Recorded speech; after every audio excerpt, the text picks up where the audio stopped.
প্রতিবেশীর আর একটা হক হলো অসুস্থ হলে দেখতে যাওয়া।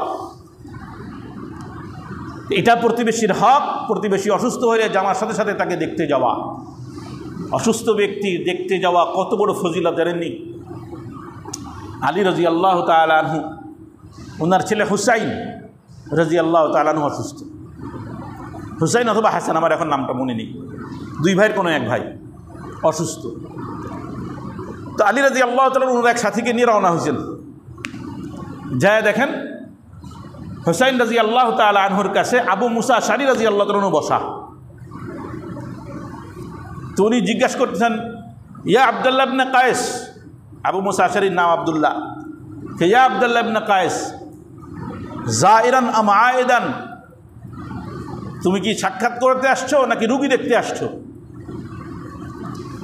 অনেক সময় আছে একজনের বাসায় গেছি কাজে দেখা করতে, যায় দেখি অসুস্থ, ওটা কিন্তু রুগী দেখতে যাওয়া না, ওটা দেখা করতে যাওয়া।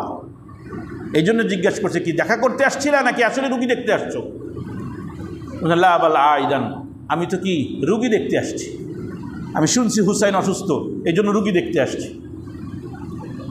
আলী রাদিয়াল্লাহু তাআলা আনহু বলেন, মুসা, ইয়া আব্দুল্লাহ ইবনে কায়েস, তোমাকে একটা মজার হাদিস শুনাই, যেহেতু রুগী দেখার জন্য আসছে একটা মজার হাদিস শুনে নাও। মা মিন মুসলিমিন ইয়াউদু মুসলিমান গুদওয়াতান ইল্লা সাল্লাল্লাহু আলাইহি ৭০ আলফা মালাকিন হাত্তা ইউনসিয়া। যখন কোনো মুসলমান সকালে অপর কোনো মুসলমান ভাই অসুস্থ হওয়ার পরে দেখতে যায়, সন্ধ্যা পর্যন্ত ৭০,০০০ ফেরেশতা তার জন্য দোয়া করতে থাকে। ওয়া ইন আদাহু আশিয়াতান ইল্লা সাল্লাল্লাহু আলাইহি ৭০ আলফা মালাকিন হাত্তা ইসবিহা। যখন সন্ধ্যায় কোনো মুসলমানের রোগ হওয়ার পরে দেখতে যায়, ৭০,০০০ ফেরেশতা সকাল পর্যন্ত তার জন্য দোয়া করতে থাকে। শুধু তা নয়, ওয়া কানা লাহু খরিফুন ফিল জান্নাহ, যতক্ষণ পর্যন্ত রোগীর কাছে সে বসে থাকে আল্লাহর হাবিবের ঘোষণা ততক্ষণ পর্যন্ত সে জান্নাতের বাগানে অবস্থান করে। কত বড় ফজিলত! হাসান বসরি রহমাতুল্লাহ আলাইহি সকালে উঠা ওজিফা সারতে না হাসপাতালের দিকে যেতেন। হাসপাতালে হাসান বসরি রহমাতুল্লাহ একটা আমল ছিল, হাসপাতালে যেতেন সকালে ওজিফা করতে করতে, যা রুগী দেখে আসতেন আর তাদের জন্য সমবেদনা আর নিজের জন্য আলহামদুলিল্লাহ বলতেন যে আল্লাহ আমাকে সুস্থ রাখছেন।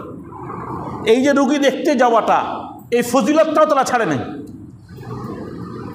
আমরা তার পাশের লোকটা অসুস্থ হইলেও খবর নিই না, দূরে আসে তাও তো মোবাইল করি, এটাও সময় নেই, বহুত ব্যস্ত দুনিয়া।